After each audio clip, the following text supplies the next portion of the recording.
that often that children develop poor self-esteem. They often sass back, talk back. They can go on and get into trouble. They can become the over-anxious achiever. Okay? So medicine alone is probably not the answer. Parent education is critical. Sometimes if the parents understand, you don't need a therapist. So if you have a parent, they understand the game, they can keep, when they get angry, they know how to pull it down. Husband and wife are consistent, they're firm, good eye contact, clear commands. A lot of children can do pretty well. Trying, and this is hard, maybe praying is the best thing, to have a teacher who is able to stay focused, because in fairness, I suspect, and maybe not at the academy, but at least in the public school system, I know several teachers have admitted to being ADD. Well, if they're ADD and not treated, because I'm not in medicine, you can imagine how hard it is for the child sometimes to focus on the teacher. So if a teacher can stay organized and provide a structured game plan, it's easier. Okay? I think there's a real benefit to having written outlines. I understand the benefit of teaching a child to take notes, but if our purpose is truly to educate children, I don't have a problem giving a child the whole set of notes for the class. Now, I don't know that the educators feel that way, but if my premise is I want them to have the opportunity to learn, when I was taking notes, I can take notes all day long. And I can remember histology class, he would give us 8 pages of notes every hour. And I was brilliant. I could copy every word he said, but at the end of the hour, I had no clue what he said. Meaning, I was a great transcriptionist, but there was no education during the process. So the question is, what do we want to teach our children? If we want to teach them to transcribe, that's one thing. If we truly want them to learn, I think there's something to be said to writing, listening, and hearing at the same time. But if you're ADD and you're trying to transcribe, and the teachers, Mr. Flowers is probably one of your most brilliant, well, I shouldn't say that. You have many brilliant teachers, but my son and daughter each had Mr. Flowers. And the amount of paper and notes that he generates is astounding. And if they can pass that class and do well, they can take any class in any college and do very well. But that's a compliment. But I think that was probably the class that made my son realize, I can't keep up here, because it just was so much information and data.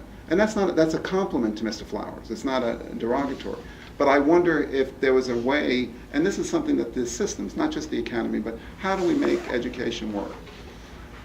Since I'm not an educator, I'll pull back, remember, write things down, put things in one place, Nike commercial, parents firm, consistent, not angry. What I'd like to do is, I know Ms. Crystal has a meeting, and I will gladly entertain general questions. I think if you have a really specific question, I prefer to give you the courtesy of a phone call, and I promise if I get the numbers, I'll call. But I'd like to be able to call you in the privacy of your own home or wherever you are, so that you can take the call and not necessarily show your private concerns publicly if that's not your wish. But I'll gladly entertain general questions if you'd like. Yes, ma'am. You mentioned that praise is so very important, and that if they don't follow through, you mentioned the word timeout. Heard you say that. To make the right decision to give an 8-year-old or a 12-year-old timeout, what is timeout? Go to your room? No.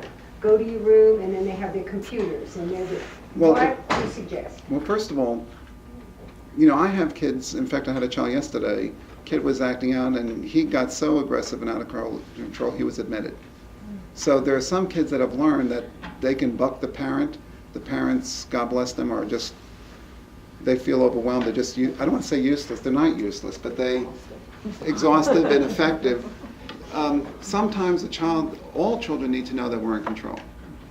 Now, the best thing is 6 minutes in a corner in the room where you are. For a 12-year-old, a 14, or whatever. Well, now let me tell you what we did with our kids when our now, we didn't have trouble, but I think, to be perfectly honest, by 9th or 10th, I think Jonathan was 10 and Miley was, each of them may have had their moment where they sat in a corner for 40 minutes, or I think my son once sat for 70 minutes when he was about 10. But he wasn't a bad kid, he was whining, you don't listen, you're not caring. Son, just try to finish the 10 minutes. But when he finished the 70 minutes, he never did that again, because he recognized that I wasn't, and I actually was staying calm. I wasn't angry, but he wanted